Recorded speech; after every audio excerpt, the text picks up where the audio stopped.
Bonjour, bonsoir à tous, c'est Amandine. Eh bien, aujourd'hui, je voulais parler d'un documentaire que j'avais vu sur Netflix. Je ne sais pas si c'est déjà arrivé en France, Netflix. Donc, il y a plusieurs documentaires en fait sur la nourriture et guérir par la nourriture. Et il y en a un qui est très très intéressant, surtout. En anglais, ça s'appelle Food Matters. La nourriture, c'est important entre guillemets. Je pense que ça va être traduit quelque chose comme ça. Euh, comme j'habite aux États-Unis, je l'ai vu en anglais. Et en fait, ce que j'ai retenu qui était très intéressant, c'était que quand il y a des gens qui ont le cancer, il y avait un des docteurs qui disait qu'ils avaient fait des analyses, etc. Et qui s'étaient rendu compte qu'en fait, ils arrivaient à renverser, c'est-à-dire à annuler les effets du cancer en donnant en intraveineuse des montants très importants de vitamine C et de niacine, ils disent en anglais. J'ai regardé sur internet, c'est la vitamine B3, si jamais il y a besoin de le traduire en français. Euh, donc apparemment directement en intraveineuse. Et soi-disant, ils expliquent que les docteurs n'en parlent pas parce que, en fait, il y a l'industrie pharmaceutique qui, soi-disant, pousse à vendre des médicaments. Donc du coup, c'est pas quelque chose qui les docteurs sont habitués à. Enfin, ils y pensent même pas forcément. Donc en fait, c'est aux gens qui ont le cancer de s'informer. Et, et bon, moi je crois fortement en cette méthode en fait. Et je connais même en fait des gens qui l'ont utilisé, surtout une femme avec son fils qui a le cancer en ce moment, qui me disait qu'elle avait vu déjà une nette amélioration. J'avais déjà communiqué cette information il y a peut-être un an, mais pas par vidéo en fait sur Facebook tout simplement. Et j'avais eu pas mal de retours. Mais là je retombe sur le documentaire, je le regarde encore une fois et ça attire mon attention. Et donc si vous avez quelqu'un que vous connaissez qui a le cancer, je vous propose de faire des recherches sur l'utilisation de vitamine C en intraveineuse à forte dose. Et apparemment, il n'y aurait pas d'effet secondaire si ce n'est qu'une soif, une grande soif. Donc voilà, donc ça c'est en gros pas d'effet secondaire, entre guillemets quoi. Et donc rien de significatif. Donc voilà, bon, je partage en fait ce que je découvre parce que ça peut donner de l'espoir et ça peut aussi donner des remèdes aux gens qui ont le cancer. Et apparemment, il n'y a pas. Enfin, c'est pas un type de cancer particulier. Aussi, il faut aussi regarder dans la nourriture, dans ce que les personnes qui ont le cancer mangent. Si vous avez le cancer, ce que vous mangez, euh, c'est très conseillé. Et je recommande aussi de passer à un régime alimentaire fait de fruits, de légumes. À 80%, ils mettent dans le documentaire qu'il faudrait que ce soit des légumes et des fruits crus. Enfin, je crois qu'on dit crus. Raw en anglais. C'est-à-dire qu'ils ne sont pas cuisinés du tout. Euh, donc pour les fruits, ça a du sens, mais pour les légumes, peut-être un peu moins que tous les légumes soient crus. Sinon, ça permet de diminuer le diabète et ça permet de renverser les effets du diabète, du cholestérol et des problèmes cardiaques. Donc la plaque dans les artères au niveau du cœur. Donc voilà, donc définitivement changer progressivement ou s'il n'y a pas forcément beaucoup de temps, si vous êtes déjà en stade avancé de cancer, etc. Ou d'une maladie quelconque, même de l'arthrose en fait, on peut renverser les effets de l'arthrose. Moi en tant que... Bon, moi ce que je fais personnellement, ça fait 4 ans et demi que je suis végétarienne. Et je vois une énorme différence dans mon niveau d'énergie. Aussi, je suis passée du lait au lait de soja, puis au lait d'amande, après avoir entendu parler que le lait de soja, c'était pas tellement bon. Donc là, je suis en train de passer au lait d'amande.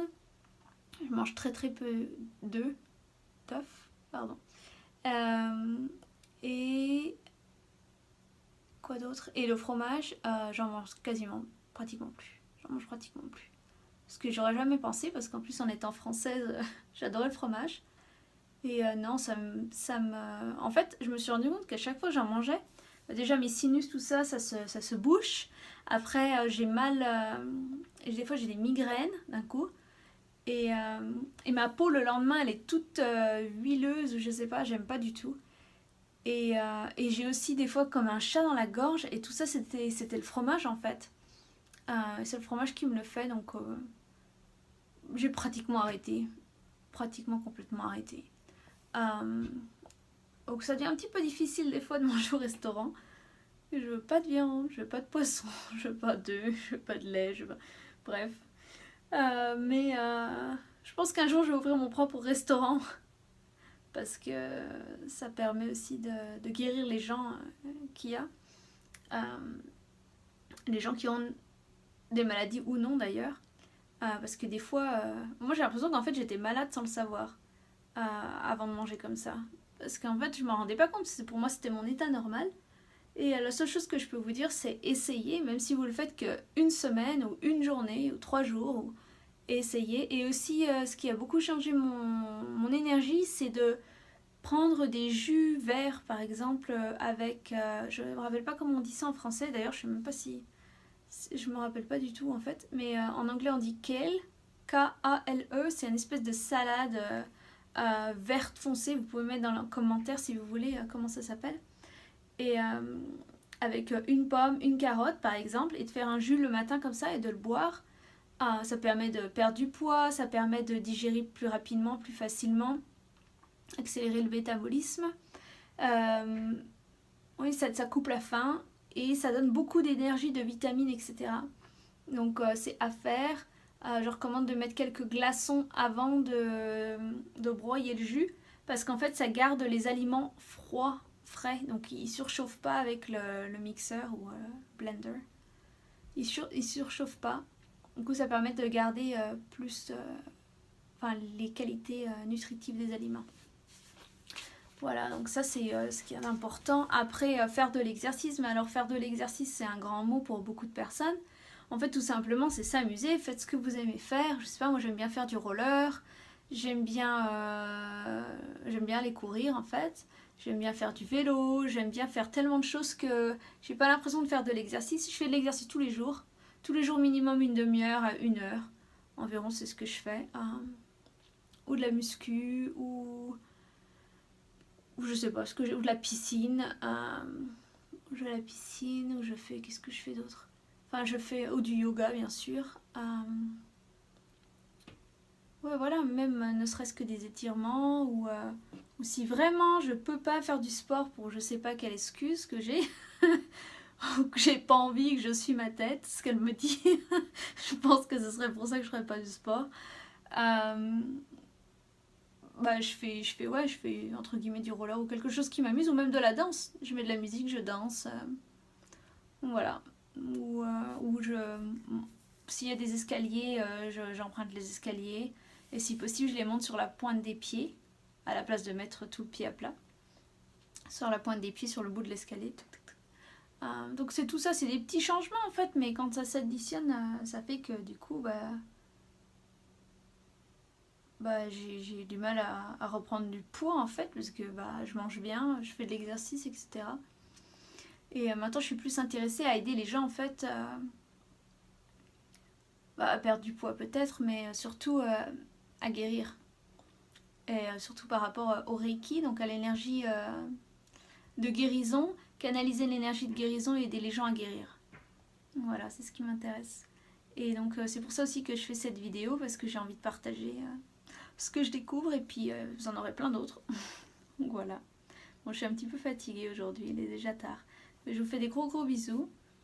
Et puis j'espère que vous allez partager cette vidéo avec quelqu'un par exemple qui a le cancer, ou ou y réfléchir ou faire des recherches, etc. Il y a vraiment des choses à faire, des recherches à faire. Et surtout, battez-vous pour implémenter ce genre de changement. Parce que c'est pas quelque chose qui est inné dans les hôpitaux, par exemple.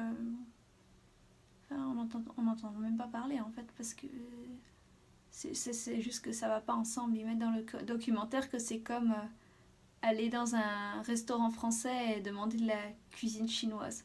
Qu'en fait, c'est pas le système, il n'est pas fait comme ça, et que c'est à nous, en tant que patients ou en tant que famille des patients, à demander ce qu'on veut, si on veut de la vitamine C en intraveineuse. Et je vous demande de faire des recherches. Je suis pas docteur, bien sûr, je cherche toute responsabilité, mais je partage seulement l'information que j'ai, et parce que je trouve que c'est très important. Et puis moi personnellement j'y crois, donc voilà.